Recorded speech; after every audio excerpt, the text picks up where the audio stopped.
Hello and welcome to the Nomiki show. I am Nomiki Konst. Joe Biden acts like he won this election in a landslide. Okay, maybe with the popular vote. He's handing out patronage, putting corporate cronies in top jobs. He says things like, quote, help is on the way. Check that tweet out. There's nothing that he has done, though, that helps us understand or shows that help is actually coming. Nothing he has done yet builds hope that real help is coming, or even says that he really gets the profound pain of working people right now, which brings me back to the election. If you think about it, this election was pretty much as close as they come. Millions of extra voters did turn out on both sides. That's great. Turnout was wonderful. But now that the counting is done, we can see that Biden beat Trump by a total of, drum roll please, 44,000 votes in 3 crucial states, Georgia, Arizona, and Wisconsin. That is even closer than the 80,000 vote margin by which Trump beat Hillary Clinton in Wisconsin, Michigan, and Pennsylvania in 2016. Joe Biden needs to recognize that he barely squeaked by Donald Trump in the middle of a 100-year pandemic, an economic crash that Trump had clearly mishandled. That is hardly a transformative election. Joe Biden's job right now is to build a winning coalition for 2022 and 2024. So how is that going? So far, I don't see any sign that it's going anywhere at all. The Biden team seems more preoccupied with the revolving door, getting all those neoliberals, Obamaites, and the Clinton era has-beens back into play. But that's the same look that the country rejected in 2016. This was not a landslide triumph that dumped Trump. It was a rejection of Trump, maybe. But if we are really going to move this country, we need to send a message that Democrats are more than just anti-Trump and more than just the empty gas tank of the neoliberal age. Biden has a shot to do that, but he's blowing it. Now, I can talk about how the progressives won down ballot races and how the base will rise if given a reason. We have had all those conversations, and I am ready to say that Biden and Harris are not listening. So let me say this one more time in a different way. This country needs help that only the federal government can deliver. Only the government can come up with billions of dollars right now to make sure that vaccines are quickly and fairly distributed across the country. Only the government can put up the assistance to help small businesses and their workers make it to spring when we can hope that they can come back to work. Only the government can bail out the millions of people that are facing eviction in a month. Only the government can protect unemployed people from the Hobson's choice of paying their rent or feeding their family. Only the federal government can organize a green infrastructure plan that will get people working and curb climate change. If the government fails to do these things and a list of other things that we all know, the vaccine will come too late to save us from the economic carnage that will make the Great Recession, just 10 years ago, look like the happy days. Joe Biden's first 100 days will be the most important 100 days in the modern history of this country. They will set the course for working people and for the Democratic Party and for a generation or 2 or 3 to come. We must have an aggressive, bold program to protect workers in the short run until the vaccine is distributed and build a fair economy for the long run, which includes protecting workers. That will be a legacy that secures long-term Democratic majorities and fights off the future Trumps. On the other hand, a legacy of political infighting among factions installed by Biden in some misguided replay of Team of Rivals will leave us nothing. John Kasich won't get us there. Neera Tanden, surprise, won't get us there. Nothing but a legacy of tears and an unhealed country will be what's left. We have an extraordinary show today, guys. We have the one and only David Doel in the house. And then later, Jordan Zakarin and Simon Rode are on to talk about today's news. There is a lot of news. So get ready. We'll be right back with David Doel.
Welcome back to the Nomiki Show. I'm going to do something David knows too well. Make sure to smash that subscribe button and the like button. If you're not already joining us on Patreon, it's the holiday season. If you are able to be extra generous, if you're looking for a way to indoctrinate your family, as I said yesterday, I'm a great entrance point. Trust me, there's always just like find one interviewer like, oh, that person seems like a normie Democrat, and then bring them in that way. That's how we hook them in. You can join for as low as $5 a month. That's it. At patreon.com/the Nomiki Show.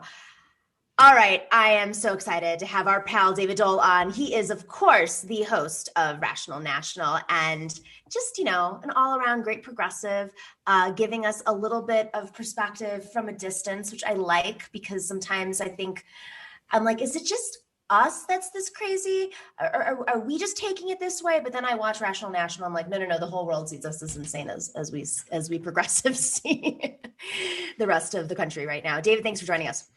Thanks for having me. So, all right, there's a ton to talk about. I mean, I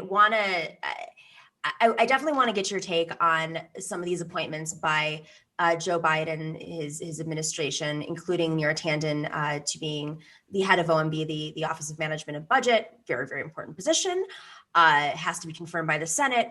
But I want to get like a little bit of a different take on this because I think, the work that you do, you're not just covering politics in the States and around the world, especially in Canada, but you have such a great view on like how the media covers politics here, which is well needed, like really breaking it apart. And I'd love to play that clip. We played it yesterday, but I want to play it again of Neera Tanden on C-SPAN, just like casually talking about, gutting Social Security, something I imagine in Canada would never come out of any politician's mouth. I'm just going to imagine that. Can we roll that clip real quick?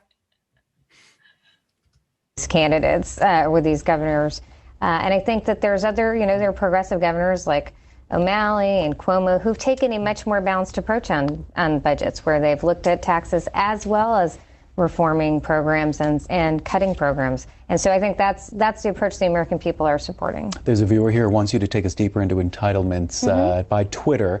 Ms. Tanden, do you know what the president means when he says entitlements are on the table? Any specifics and anything you would endorse? Yeah, so there are a range of entitlements that, I think when we're talking about entitlements, we're talking about Medicare, Social Security, Medicaid. These are programs that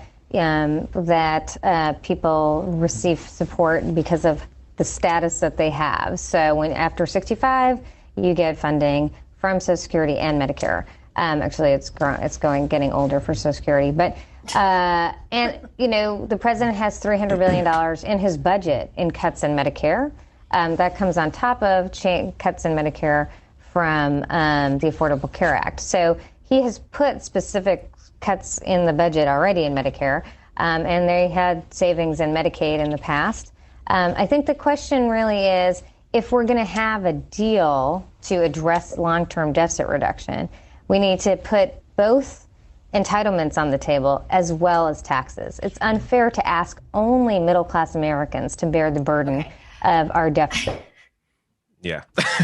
She cares so much about middle-class Americans, which is why she talked for 5 minutes about gutting everything that supports them.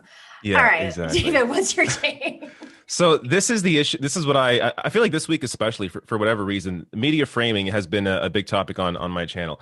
It's look at what she takes for granted there. She takes for granted that, of course, we got to cut entitlements, but we also have to consider raising taxes on the wealthy. Like that's supposedly the left-wing position. This is the Obama administration or Cap trying to represent the Obama administration. This is a far-right framing. The idea that, of course, we got to cut entitlements and, maybe we'll, consider raising taxes on the wealthy. We have to always look at the way the media frames these issues before we even really answer the question. And this is something very, very few politicians are able to push back on that. Neera Tanden she agrees with cutting entitlements, so obviously she's not going to push back on that framing. But I discussed, I forget who it was now, but last week there was a moderate Democrat who was on Brian Williams' show on MSNBC, and he actually pushed back against the idea that defunding the police hurt the Democrats. And this is a guy who doesn't even agree with defunding the police. But the way the question was framed from Brian Williams at the time was that, defund the police, of course, hurt Democrats. Now, what should Democrats do about it? right there you have the built-in framing of this right-wing perspective that immediately tells the audience that the correct position is to be against this. So what should Democrats do about that? Same with the entitlements. The correct position is, of course, to accept cuts to entitlements, but what else should we do? So it's like it's the norm, like the yeah, sky it's the norm, is blue, exactly. you know. Yeah. Well, I mean, what I hear when I hear Brian Williams talk about defunding the police when there's absolutely no evidence that it hurt Democrats at all, just like Medicare for all. If anything, it helps Democrats. Yeah. I know they're scared of it. I think, especially if they're trying to appeal over, to centrists and, normies, but it's about educating voters, just like they had to educate voters about Obamacare. I mean, they put a massive campaign around that. But what I hear red scare tactics. Like if you just put in socialism and communism in place of every other thing that they're afraid of, it's just the same game. It's like the same playbook. The lefties are they're coming from, what are they coming for? They're to make your communities unsafe. You're gonna pay all of your hardworking money, the money that you've earned working very hard, the pennies you've raised. What are they coming to support you? So it's just, to me, it seems very like McCarthy era, and you heard that during the campaign. Of course, you saw with Joe Biden, of course, running away from socialism and adamantly declaring that he is not a socialist and he beat the socialist. The time when socialism's on the rise. If anybody had half a brain right now, they'd say, oh, these are issues that are growing in popularity. Maybe we should figure out how to expand on them and maybe educate other folks who are not aware of what their definitions are. But that's never the case. This is also a lesson, I think, as well, is that most people, if you are able to explain something like what defund the police means, simply realigning police funds and understanding that police budgets have ballooned over the past 10, 20, 30 years, while there's been cuts to education, cuts to healthcare, cuts to infrastructure, cuts to everything else. If you're able to simply explain these issues, I think most voters are on board with the entire platform. Yeah. But the way the media frames it, of course, they have a vested interest in maintaining this corporate control over politics. So they're never going to be accepting or change the framing on the issues. But understand that these positions, they're growing in popularity because they are the correct positions to take when you actually look at the facts, which is, I think, showing us that we are on the right side of history, that we are, all we have to do really is be able to elevate our voices, get into places that have a lot of eyeballs and be able to inform people that normally are just stuck to the mainstream media narrative. And really, it's not even just cable news. It's just this cultural hegemony where we are all stuck in this world, whether it's Hollywood, TV shows, whatever, that takes on this very capitalist framing on these issues and really doesn't even allow for a debate before the question or the situation gets put in front of us. Yeah, I mean, that's why I said I'd stop at the start of the show about talking to your parents, because I do think that's really what's going to break. I mean, in traditional political organizing, for folks who don't know, one of the ways that it's about messaging. It's no different on TV. It's no different in getting folks to watch independent media. It's all about like meeting people where they are, your friends and family, and coming at it from a human perspective. Folks are more likely to learn and listen to their children, to their sisters and brothers, to their close friends than they are to someone calling them or some ad, which is always way more expensive. It's relational organizing, essentially. So I think maybe that's just another aspect of this is how do we penetrate the folks who are watching MSNBC all day? And then, because once you get them in, they're like, oh, this is a way more thoughtful conversation than just two people arguing over, body. What was the thing that Joy Reid did? the body movements. Oh, the body language expert she had on. Yeah. Well, what I found interesting about the Neera Tanden clip in particular, that was C-SPAN. Like of all the places, that's the norm at C-SPAN. So it just shows you how bad it is. Absolutely. But on this topic, Ro Khanna, who is a congressman out of California, represents Northern California, part of Silicon Valley. He went on Fox. I go on Fox. A lot of leftists go on Fox. I don't go on all Fox shows. To be fair, I don't go on Laura Ingraham for a reason. I don't think she plays fair, but Ro is unafraid. I know him personally, and he doesn't care. He'll give everybody an opportunity to debate him. In fact, before we play that clip, I used to host a show on Sirius XM, and I was in a debate with him on Twitter. This is a few years ago. Oh, we don't have the clip ready yet.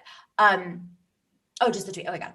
So I was debating him on Twitter, and he said, on Twitter, he was a congressman elect at the time. He said, I would love to come on your show and debate it on the air. I said, let's do it. That is very unusual. And I think we need to have more leaders like that who are willing to have these conversations on all platforms in front of all ears. And because you don't know, I mean, yeah. Defund the police, just in particular, like how many libertarians are open to that because they want to defund everything? Yeah, actually, there are. I mean, there was the I forget the first name, but the Bundy Ranch situation. Like this was like back in 2014. Those conservatives, apparently, one of those guys came out for Black Lives Matter and for defund the police, even though he's conservative, he's a libertarian. But he's like, guys, why don't we support this? Like we are for defunding government. The police is part of that. Like, so you can actually make that argument for people who are actually honest in their ideology. But yeah, I mean, when it comes to like these sorts of debates and that kind of thing, to me, it's less about the person you're talking to and more about the audience that's watching. Because when it comes to Fox News, Ro Khanna, I guess we'll bring the tweet up but let's show the tweet right now. We have it. Yeah. Sorry about that. You can go ahead. Keep going, David. He's getting crap about going on Laura Ingram's show, which is just there is nothing wrong with going on a cable news network that is the most popular, most watched cable news network in existence. The idea that Ro Khanna going on is somehow validating Laura Ingraham. I got news for you. Laura Ingram's going to exist whether Ro Khanna is on there or not. And there is a massive audience on there. Not saying that, they're all of a sudden going to turn into social democrats by watching Ro Khanna on Fox News. But you plant seeds. You go on a show like Laura Ingram's show, you plant some seeds, you make an argument. Right there, he's talking about cutting the defense budget. So it's really about what the content. Yeah, it's about what the content of what you're saying is, as opposed to where you are. It's about who you're talking to and what you're actually discussing. And Ro Khanna discussing a policy that we should all support and reaching an audience that normally doesn't get to hear that message, at least not in the way that he would discuss it. So, yeah. And what's really smart about that is Laura Ingram's audience in particular is very like anti-establishment Trumpian, right? So Donald Trump, this was a big part of his message, was making America anti-imperialist again and pulling troops out. And that I think appeals to her audience, which is a little bit more populist. It's more conservative, socially conservative in other areas, but it's a perfect kind of argument where you really start to bring folks in, especially if the Republican Party post-Trump, at least the RNC, is distant from those types of politics, which I assume they might be again. They might go back to neocon. I mean, they basically were under Trump anyways, for the most part. So I think it's really smart. I mean, so let's break this down a little bit, because on one hand you have Democrats, normie Dems, neoliberals, media figures calling out progressives for going on Fox, and instead of being criticized for their message, I mean, he basically gave a strong progressive message, which is crazy to me. It's not like he went on and agreed with Laura Ingraham. Mm-hmm. He's being called out. And yet Neera Tanden, by the way, used to go on Fox all the time, all the time. There are folks who will argue for austerity and they don't get called out, but Ro Khanna, of course, the progressive. Yeah, she'll go on. She's aligned with their positions when it comes to austerity. Ro Khanna goes on to discuss, a progressive way forward, and he gets attacked. Yet Neera Tanden gets, a strong position in the Biden administration. I mean, this is what we have to understand. They're going to attack us no matter what.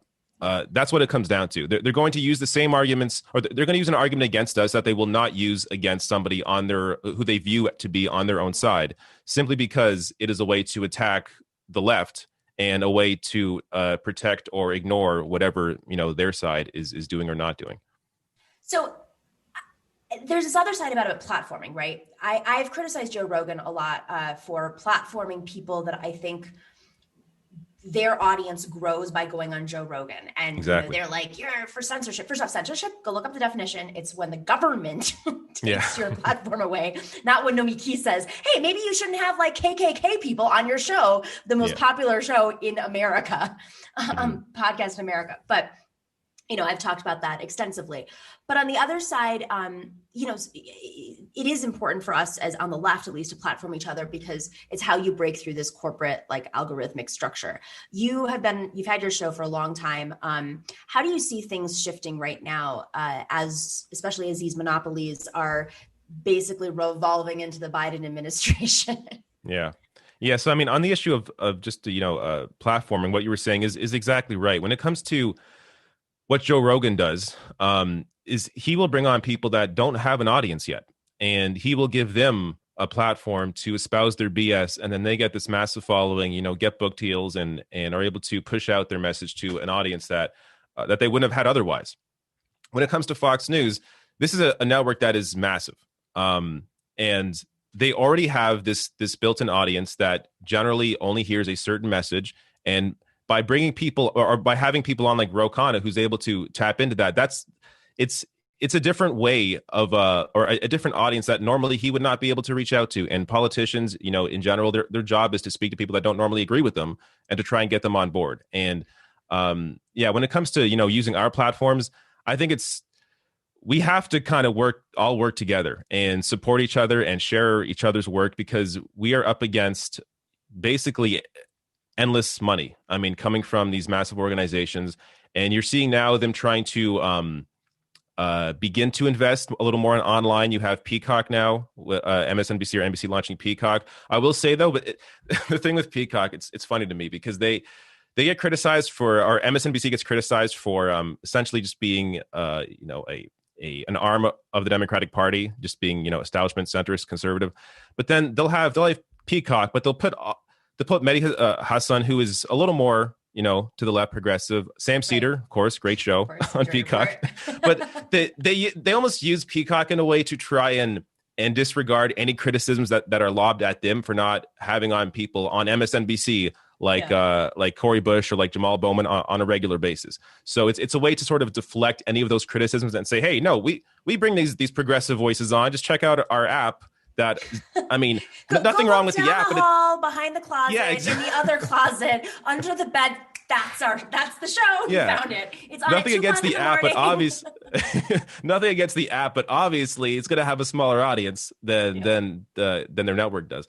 But this is why we all have to work together. I mean, and it's also why it's good that you get to be on Fox News and you're able to push that this discussion out there, because places like CNN and MSNBC will simply ignore your voices like yours, because their take on the issues is that the Democratic Party is the left. That's the left to them. And then you have Trump on the right, and whoever supports Trump, that's the right wing. And then, moderate Republicans that support everything Trump does in terms of policy, but are, maybe a little criticize him rhetorically about some of the things he may say. That's considered to be the center, as well as centrist or conservative Democrats are. So they completely ignore the left when it comes to their conversation. So we need to be able to utilize our platform wherever we can and be able to spread our message around and support each other, because that's the only way we're really going to be able to get our message out there.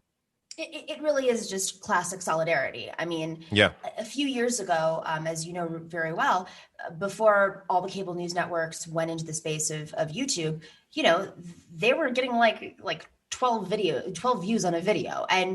And what happens now, and I'm sure everybody who's watching right now knows this when they go on YouTube, is like there'll be a suggested, I never watch any of the MSNBC clips, but it's always like MSNBC at the top, corporate media at the top, because they basically bought their way in the algorithm. I mean, that is what is verified media, or whatever you want to call it, media partners that are pushed to the top. And it's just harder for leftist shows to break through now. I mean, listen, we launched right before COVID. I could tell you a million stories about how hard it is to build a show when everyone's just like, we're no longer listening to podcasts and we don't know what our media consumption habits are.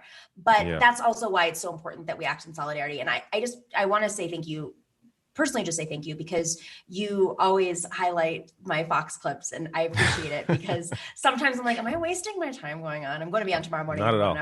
But I'm like, am I wasting? And then you put a clip up. I'm like, okay, it was worth it. And so yeah, I mean, this is what, and what you're saying about YouTube is exactly right. So in 2016, they changed the algorithm because of the criticism about the fake news, or that there was fake news being pushed out, which, I mean, there was fake news being pushed out by Facebook and Twitter and YouTube.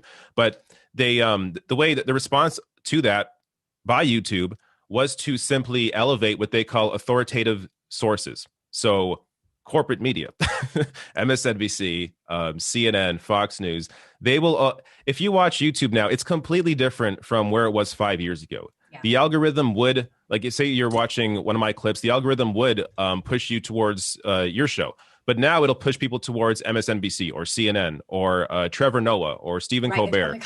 Oh yeah, or even actually Joe Rogan. I get all the time. I get pushed towards Joe Rogan's show, which is really weird to me.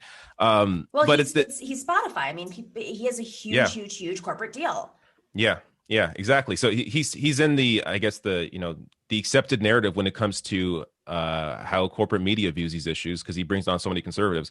So YouTube, because of that, it's been so much a lot tougher now for new channels to really start on YouTube and be able to grow. Luckily, you already had a voice. You've been on television, so I think it kind of gave you a little more of an in than maybe somebody who's completely independent would have had. But it's still, as you've seen, it's still tough to be able to grow a show in this sort of media environment where the algorithm constantly is working against you. So while you're at it, just like make sure to smash that like and subscribe if you haven't already. And if you, I'm sure you're already subscribed to David's show. But,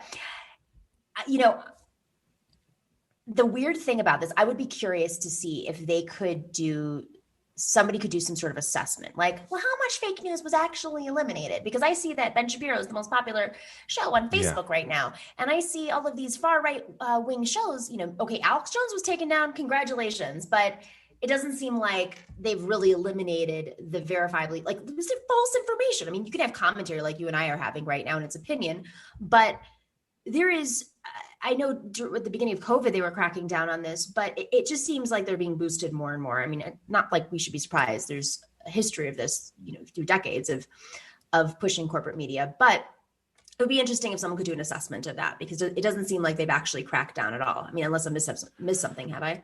Yeah, no, they haven't really. So in terms of I'm definitely against the censorship, even corporate censorship, in terms of actually just full on taking down a show like Steven Crowder's show, even though I think it's complete garbage. I think I think it should be, there should be a place, simply because if you start policing people that are not just breaking the law, like the way Alex Jones was, basically calling for violence. If you start trying to police speech, then I think that becomes a serious issue on YouTube. But the way the algorithm works, even if the right, people like Ben Shapiro or Crowder, even if the algorithm doesn't push you towards them, which I think it still does, but even if it doesn't, they have billionaire backers that regardless of what they do, regardless of the views on their channel, or regardless of who sees their content, whatever, they're getting paid no matter what.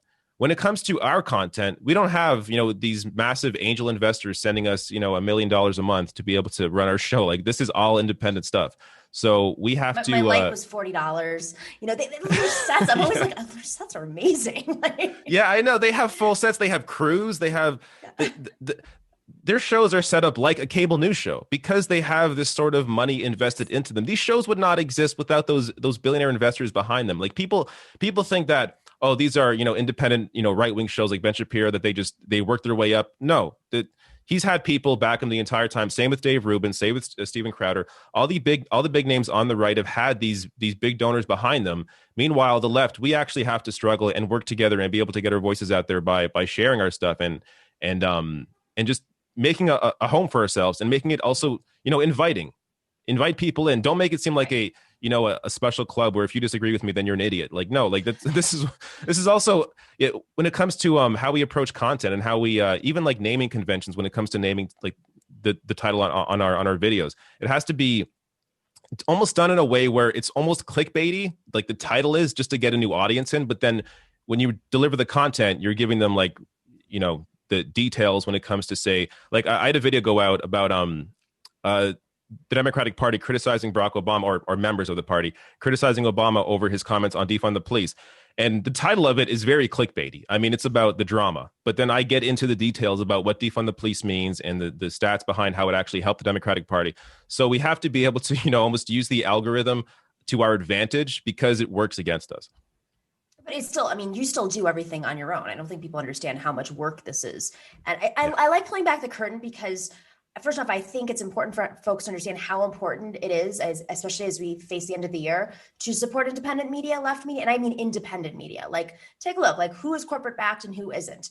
The independent left media really is struggling right now to push through these algorithms as they're cracking down in all ways. They don't have. I used to go on CNN every single day, almost every single day, up until 2006, middle of 2016, right before the general election. We're gone. We're not on there anymore. They will have to have a voice on during a primary to appear to be progressive, but of course they're extremely outnumbered. And MSNBC, sometimes they have a left voice on, sometimes they don't. Sam Cedar comes on late at night and they're like, there's your left voice. See, that's Sam. Once every 2 months, he's invited on the show. Yes, exactly. But I mean, that's why this is so important. It's like when you pull back the curtain, the amount of work how much work do you put into a video? Like you're cutting and editing. I mean, I will spend an hour on a thumbnail, and I'm not joking. I will spend like thinking about the title and then the subheading and then which images I will use and the way the person looks in the image. Like I'm very meticulous about how and the editing as well. I'm very particular about like if there's because my stuff is largely pre-recorded, sometimes I'll screw up like reading a quote, so I'll make sure to cut out like the pause in between just to make it a little shorter. Like so that there's 12-hour days at least is my life. But and then if you don't go on one day, we were talking about this before. Oh yeah, you can screw up your algorithm. Yeah, you can't really take a break because if you take the weekend off, then it screws the algorithm up and YouTube thinks you're no longer putting content out every day. So they stop pushing out the notifications for your videos. People stop watching your videos. So you have to play catch up. I went on vacation a year ago for about a week. I came back, the channel was dead. Like I had to revive it over the next 2 months so that it came back to life because just leaving for a week. I think I tried to do like a live stream while I was on vacation. I really shouldn't have. I should just take a break. But even just doing that, it wasn't enough because there weren't videos being put out every day like I had going out every day. It just kills the channel. And this, when you're the only person working on the channel, it becomes a pain because you really can't take a day off. This is why now I shoot. I have live streams now on Fridays, and I chop that up into separate videos for the weekend. Otherwise, I'd be working 7 days a week, and I would just be going crazy. I mean, in this kind of work, you have to. When it comes to politics, you need a mental break, or you're going to go insane. It was crazy enough. I felt that way on cable news. Like if I missed one day of not being on a show, if they didn't call me, sometimes there was breaking news. Sometimes, that every time there was a terrorist attack, like everybody was just backbenched because they'd have all the terrorist experts on and this was a very common theme. But I would always worry, oh no, they're going to forget about me and they're never going to call me back. And it becomes this addiction. And It is an addiction because if you don't feed into it, then they forget about you and, you get exhausted, you take a break. I went on vacations and they would call me on my vacation and I would be visiting my grandparents and they'd jet me off to, in Florida, they'd jet me off to Miami to go shoot something. And on Christmas Day, New Year's morning, I can't even tell you how many times because you're addicted to it. So the news cycle in particular you have to feed into it this way. But then on top of it with the algorithm and being independent, it just makes it so much worse. And I think this is an important conversation for folks to really see what's happening. We have a team and I'm really grateful because I don't know how to do anything other than talk about politics and even that all. but for you, I really do admire how much dedication how much you pour into this in a capitalist system, fighting capitalism. I mean, this is what makes it so much more important. So well, the thing is too, I also enjoy it. Like if I didn't, I used to work in broadcast news behind the scenes. I was an editor. So I enjoy editing videos. I enjoy all the behind the scenes stuff as well as being in front of the camera. So yeah, if I didn't enjoy what I did, I would need a team because there's no way I'd be able to do everything. But I mean, luckily I had that experience before I actually went in front of the camera, so it helped as well. And just a side note, it was the exact same thing in broadcast news as well. As a freelancer working in the industry, if they call you and you can't come in to edit videos, that night, then they're going to pass over you the next time. I mean, really, the whole industry is screwed up in that way. Like there has to be another way to do it. A good chunk of, I don't know what it's like in Canada, but a good chunk of it isn't unionized. If you're on-air talent, unless you're actually a contributor to the network, they're not paying anymore. And there's some weird rules, like on Fox, you can't go on more than once a day. On one of their, like you can get Fox Business and Fox channel, but like you can't go on more than once a day because for some weird reason, they're actually more cautious about that than CNN is, where they just make you sit in the green room for 4 hours. I mean, I had experience in radio doing that as well, that they don't pay people. I guess, I mean, I was kind of surprised, but I mean, I was on a radio station like in the mornings on this morning show. It's very like large company owns the radio station. And they just don't pay people that go on as guests. And I was like, okay, like, but I'm literally like, I have to drive 40 minutes to get here. I have to pay for parking. They won't cover parking either. I have to pay for parking to go in. And it's like for a 15-minute spot. Yeah. And they won't even cover the parking. Like it's the whole industry has, again, it's capitalism. The money all goes to the top. It goes to the executives and no one else gets a cut. It's disgusting. The big companies can definitely afford it, especially if people are coming on regularly, and it's all about like, they know that they're preying on people's egos and their potential of getting a contract. And they know that like, if they're difficult, they're not going to get a contract. It's flat out exploitation. But I guess this is why actors unionize too. Same exact thing. Mm-hmm. David Doel, thanks for joining us today. Thanks for having me on. I love being on the show. It's great talking with you. Always. And wait, any news coming out of Canada? Are you guys? I mean, there's always new. What's so unfortunate is, I mean, I started this channel because I enjoy covering American politics, but because I'm Canadians sort of expect me to always cover what's going on in Canada. It's like, I do. It's like once a week. But it's not really my passion, and I always feel embarrassed or bad about telling Canadians that. It's like I will cover this stuff, but yeah, I mean, basically just COVID stuff. We're in a second wave right now. Much better, right? Yeah, we're managing a lot better, but it's still. I mean, we're in a second wave like everybody else is. Basically, I mean, the U.S. is now in like the third wave. Never went off a second wave. I'm not even sure how you guys are managing down there. But yeah, I mean, I don't know. There's always stuff happening with COVID. It's just it's always weird comparing the two countries because I'm so into the American news cycle. Viewing Canadian news is just it's different. I mean, there's a different level of what you expect in Canada compared to the US. So you really have to go into a Canadian story just viewing it from a Canadian perspective, because one of the issues with our politics here is that it's always compared to what's happening in America. And as long as we're like a little better than what America has, then everyone's content. But when in reality, that should not be the bar. But that's how it like works. Democrats to Republicans. As long as Democrats are a little bit better than the straight up fascists, then we're okay. Exactly. You're like, as long as there's no austerity, it's insane. Yeah. Well, anyways, go check out the Humanist Report as Rational National. Oh my God, what am I talking about? What am I doing? Mike Figueredo's a friend of mine. It's okay. But your piece just also check out Mike Figueredo's show, The Humanist Report. Hang on. I like hit my head and my earpiece came out. Jesus. Rational National, which of course I'm subscribed to and I watch regularly. Go check out the Rational National. Also the Humanist Report if you want to. Yes. Mike does a great show. I'm losing my mind. David Doel, thank you so much for joining us. I'm going to fix my earpiece and I will be right back with our great panel. Hope to see you soon on the show whenever, and if not, happy holidays. All right, we'll be right back with our panel.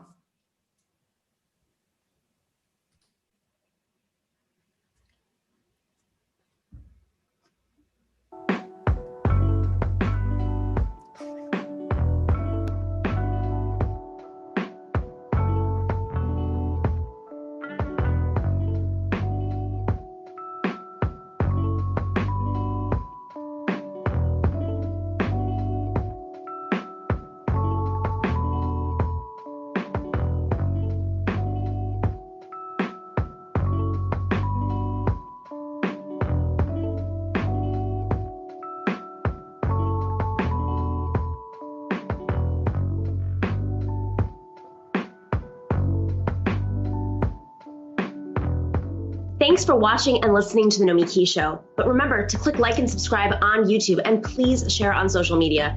If you're not already a patron, please join us for as low as $5 a month on patreon.com/The Nomiki Show for early and special content. That investment makes a huge difference. We are not corporate media raking in the dough. It's really you guys that are keeping us going. So please consider being a patron. And to our current patrons, thank you so much. We are incredibly grateful to you. We also now have swag. So check us out on thenomikishow.com to get your mugs, your totes, and your stickers.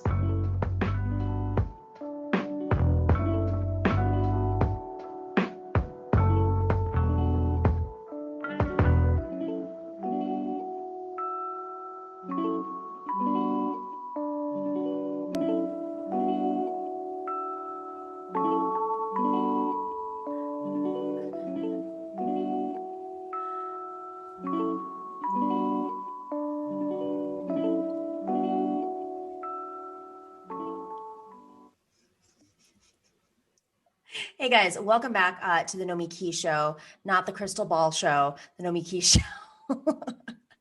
At least the Humanist Report got a shout out today, even though they weren't on. All right, crazy news happening. We are so happy to have our reoccurring panel, our lovely panelists, Jordan Zakarin. He runs the Progressives Everywhere newsletter, and of course, Simon Narode, who is not only a former organizer for Bernie Sanders in 2020 and a socialist writer, but he is part of Team TNS, and we are so grateful to have him. How you guys doing today? Doing good, all things considered. All things considered. All right, so I'm gonna put my glasses on because I'm going blind right now, so I can read. So Obama has some really strong words right now about defund the police. Why do you think? I just want to start with this. We can put the clip up in a second of what he said, but why do you think Obama is so adamant about chiming in about topics that, frankly, I mean, it seems like the Democratic Party is doing all that work, and defund the police to me it does seem like a leftist issue. I mean, is he just there to kind of divide the left and divide, the any sort of African American support or BLM support? Jordan, what do you think is going on with Obama? Well, I think Obama likes to be smarter than everyone. He likes to tell the left that he does. He likes to tell the left, you guys need to get in line. You need to, trust us, the experts, the people who work for Bob Rubin and the people who bailed out Citicorp. He likes to be the expert in that sorts of things. He likes to tell, like he said elsewhere in his book, that rap music is all about bling, and maybe in 2001 that was the case. He's very out of touch, but he likes to be the smarter guy. I don't understand why he thinks that criticizing defund the police, and he's already gotten pushback from Cori Bush, Jamal Bowman, and a whole lot of people. Let's put those tweets up. I think we have them ready for Cori Bush. Sure. Go ahead. I don't know why he thinks that's going to make a difference to the people who said that. If it did cost some Democrats their seats, these Democrats weren't going to do anything about the police anyways. And so what do the activists care? Why would they care? They're actually making a difference in a lot of cities. A lot of cities are, they're changing the way they fund things. They're diverting funds. Austin is happening a lot of places. So Obama, I don't know if he likes to pick on people. He likes to be the smarter guy, but now he's just out of touch. I'm not sure. Yeah, I think that's a good point. I mean, it seems like he's out of touch. That was my first take on it. But let's play the clip really quick of Obama.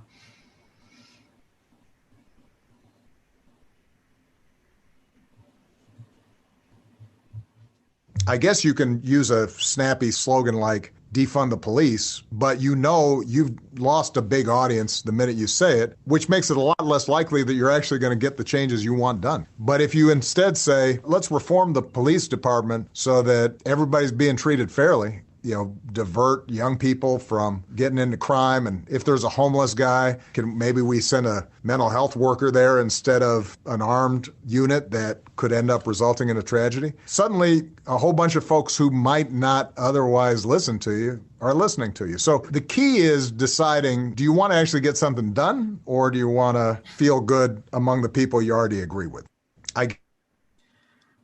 Simon, this reminds me of when Hillary Clinton was like, I'm a progressive who gets things done.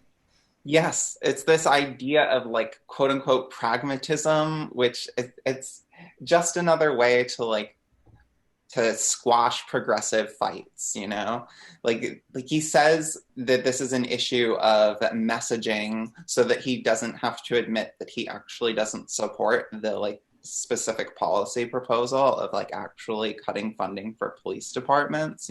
He talks about reforming police departments so that I don't remember what he just said, but it didn't have anything to do so they just wash off the racism. Just wash it off. All they have to do is just take a bath, hold hands, sing kumbaya. That's the reform, and it's all better, guys. It's not like there's an organization of racism happening. Go ahead, Jordan. The thing is that people started doing this and started being activists and started fighting against this because nothing was changing under a lot of Democrats.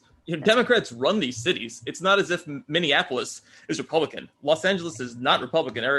Their mayor there may act like a Republican, but he is not a Republican technically. New York City, certainly not a Republican city, not run by Republicans anyways. And so if Democrats actually did something about these things, they wouldn't have to worry about these hashtags and these slogans hurting them. And again, I don't know that they hurt them, but if you actually get your job done and you're actually helping people and you make a difference and you stop your cops from murdering people with impunity on the street, you won't have to worry about a little bit of, inconvenient messaging during your campaigns.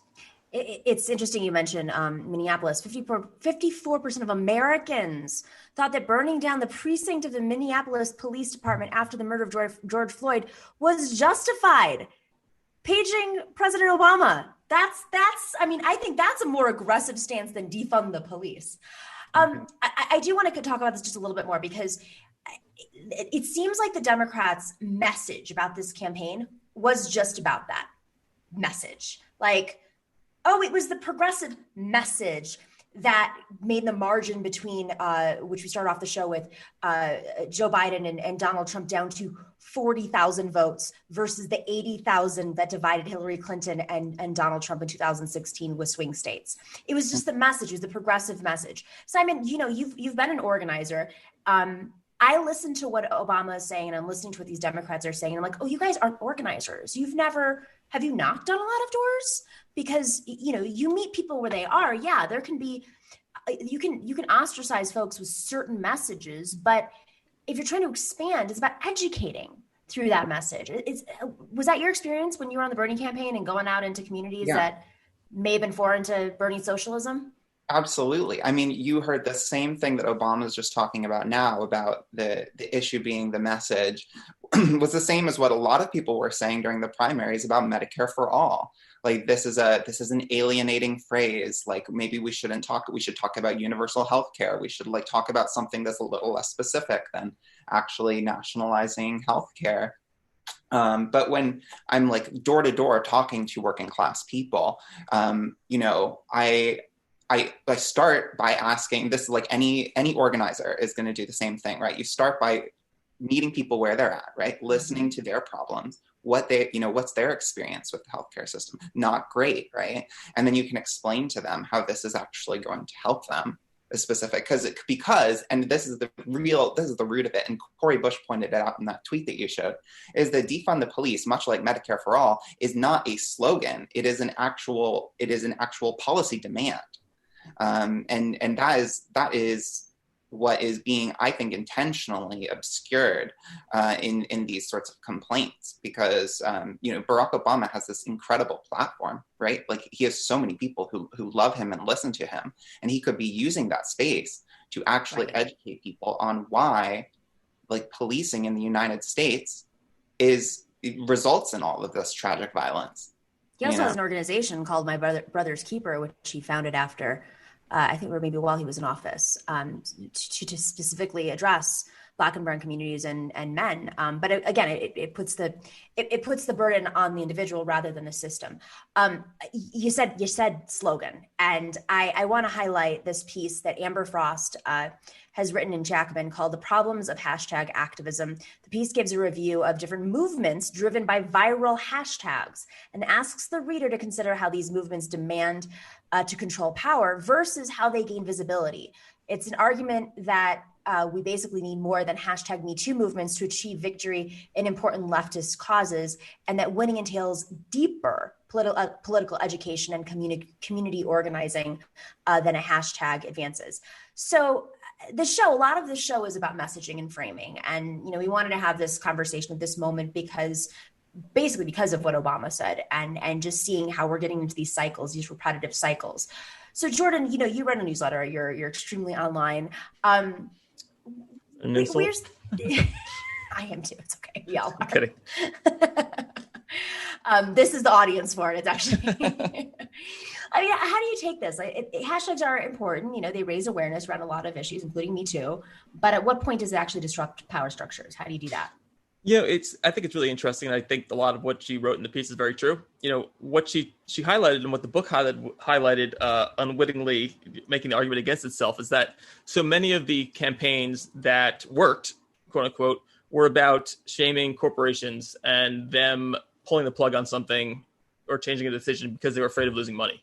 And it's much easier for a consumer to just not spend money at a corporation or to support, some company or brand or whatever it is, than it is to make a difference in terms of policy or who gets elected or doesn't get elected. I think like what we saw this year, just incredibly so, 2020, and I had a piece in this in the Washington Post, is that Democrats didn't go to door that much. Simon talked about meeting people where they're at, and they didn't do that this year, right? And part of it was COVID. I understand that. They could have done it. They could have found ways. Republicans found ways to do it. There were some that did do it, by the way. Yeah, there were some, but they had to break basically an agreement they had with the national and state parties. They had to say, you know what, I'm actually going to campaign. And so I think what we saw is that people are aware online. If you have a conversation with someone, an older person or someone who doesn't really understand necessarily, what Me Too was or Black Lives Matter, or you look at what happened with, Elliot Page yesterday, right? Talking about how trans people are coming out and, how that conversation has certainly shifted. I think it creates an awareness, but that's kind of where that ends. And so unless you're using that awareness to do something out on the streets, it's not going to really work. So if you look at Black Lives Matter, right, there was all these marches and you used, Instagram or Twitter to follow where they were, but then you have to actually go and join the march. I think that's the big difference. That's right. And then you also have to hold lawmakers accountable. I guess that's where a hashtag could possibly tie in is how do you take the march? How do you take the movement side and then turn that into policy? And Simon, what do you think of this piece? What do you think of Amber Frost's take on this? I really liked her take on this. I thought it was, very thoughtful. And she quotes that book, the Hahstag Activism book, right? That where the authors are arguing that Twitter's become a really good platform for activists to, quote, advocate, mobilize, and communicate, which to me sort of made me chuckle, thinking about the old socialist slogan of educate, agitate, organize, and how a lot of those things aren't actually happening through the social media activism. And I, got me thinking a lot about why is that people still, despite not having a lot of wins, continue to push through specific, primarily social media. And I think that a lot of people don't feel like there are a lot of other avenues for them.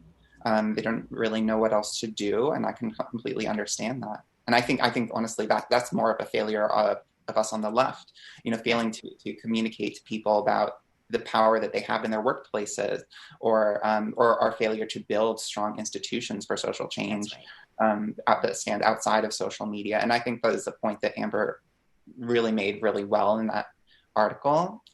It is saying that we need to build institutions. We need to, because Twitter is on the decline, and we're also speaking to a very small audience. And what we really need to do is build things in the real world, actual organizing. But it's hard. And not at the helm of an algorithm, as we discussed with David, not at the helm of you're seeing Twitter executives now who are going to be in the White House. Who knows? If we start to pressure on certain things, does that mean that the algorithm's going to get tweaked and certain people are going to be pushed out? Who knows? It's really up to them to decide. I think you make a great point, though, because somebody interviewed me the other day about just where the movement is and how I would describe progressives, because they're trying to define it for the mass public. And I said, well, I don't look at the progressives or the left or anything as left versus right. I think of the progressive era. I think of what at a moment when working people, immigrants were being crushed, working and poor people were being crushed. They didn't have Twitter. They were pamphleting and leafleting, and unions were under attack, and monopolies were extremely powerful. And somehow folks were able to organize in many cities across the country by building structures and organizing locally. And, we can go into depth about this, but there's always a path. And I think if we become too reliant, what happens is there's this, we've all probably read about the serotonin kicks. You tweet something out, you get 500 retweets, you feel like you achieved something. Mm-hmm. But did you? You might have. You might have educated folks, you might have broken a story, you might have inspired somebody to do something out there on the ground, you might have encouraged folks to show up at a protest, you might have shared a video of injustice that's happening, but there's a serotonin kick that comes with that. And it's really hard to get off of it, just like it's really hard to get off of the algorithm, feeding the algorithm bubble. I think we've also gone past shame. The last 4 years of Trump, the things that they're saying, right? That Trump says every single day, we've become numb to it. The media has become numb to it. There is no shaming anymore. Republican officials, David Perdue is not going to step down because he traded 2,500 stocks. during his time in 6 years in office. There is no shame there. Kelly Loeffler has like $1 billion. She says the most racist things possible. There's no shame. So if social media is used to shame, that doesn't work anymore. That's over. And in terms of digital communication, Democrats love to do texting. They love to do emails. They love to do calls, which I guess is like a nice component of things. But I was talking to the head of Unite Here a couple of weeks ago, D. Taylor, and he said, my members aren't getting texts. They're not tweeting. They're not doing those things. And those are the sort of people that need to rise up and, demand change and create change and to elect people that are going to change things. So, A, it's an algorithm, and B, like so many people aren't part of that. Yeah, I think it's important because working people, my one criticism I had of that AOC interview she did about the election, the postmortem, I shouldn't even say criticism. It was just sort of a difference of opinion, is that I don't think it was so much about how many ads you bought online. First off, Facebook cut off a lot of ads.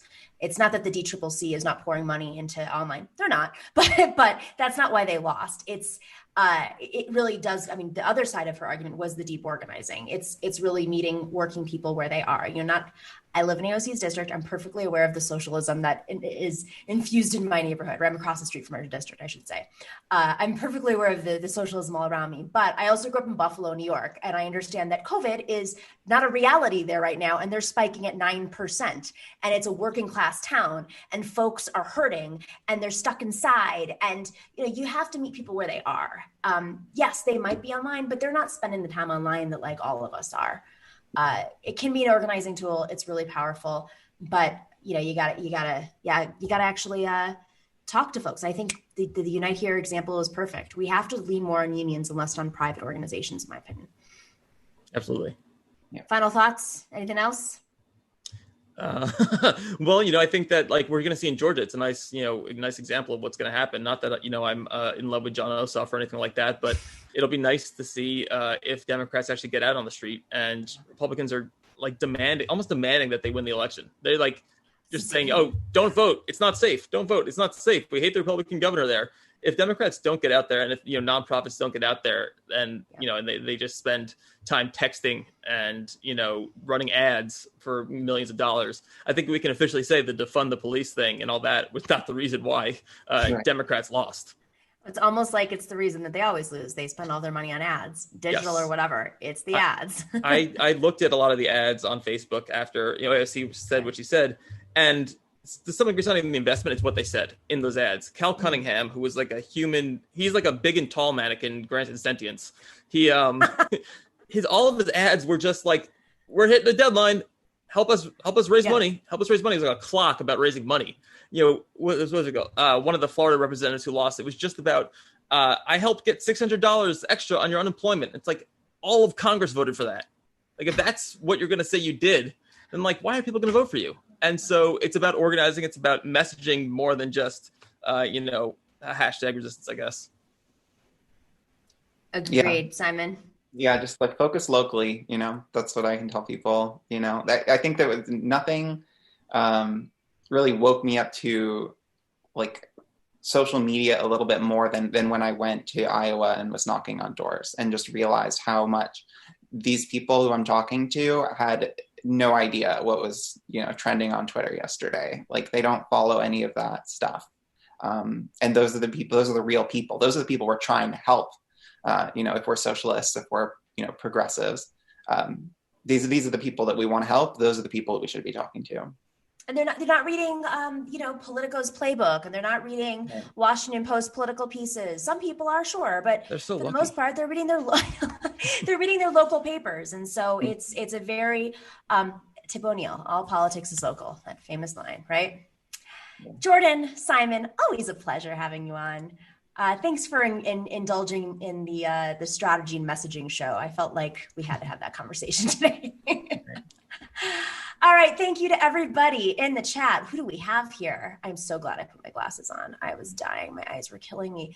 Justin Curran, thank you for the love. Justin said, speaking of platforming each other, Robert Evans, Oregon Uprising reporter, Rojava, the Women's War, and Cody Johnson, Behind the Bastards, some more news, and Worst Year Ever are great at debunking right-wing grifters like Shapiro, Rubin, and Tim Pool. Go check them out. Lee Levin, thanks for the love. Appreciate your take. No prisoners position in the Biden appointments. Thank you. When appearing on MR, building a movement and a moment is a priority. I had said on MR, for those of you who didn't see that episode, last week in the Majority Report, they said, what leverage do we have right now in pressuring Biden? And I said, the leverage is the moment. You know, he's entering Great Depression 2.0, and it's like, it's like it's 2012 to them right now. I can't even, there's no reference point. It's like it's 1996. So thanks for that, Lee Levin. And Prairie Fire Kowalski from Nebraska, Prairie Fire. Thanks for the love. Sold literally tons of grass recently and wanted to support the coffee fund. Thank you. Or put the money towards indoctrination programs. That would be it. Who else do we have here? Special thanks to Harvey K, who's been mixing it up in the live chat. I love when Harvey gets in there and he starts debating folks. It's really engaging. And like if people have questions, Harvey chimes in. Sometimes he'll debate the people on air that we're interviewing. I love it. Thanks to MIDI Doctors for tirelessly working those algorithms. And huge thanks to our moderator, Chokin, for single-handedly keeping that chat room troll-free. We will see you tomorrow. We have a great show. Stay safe, stay healthy, be well. We'll see you then.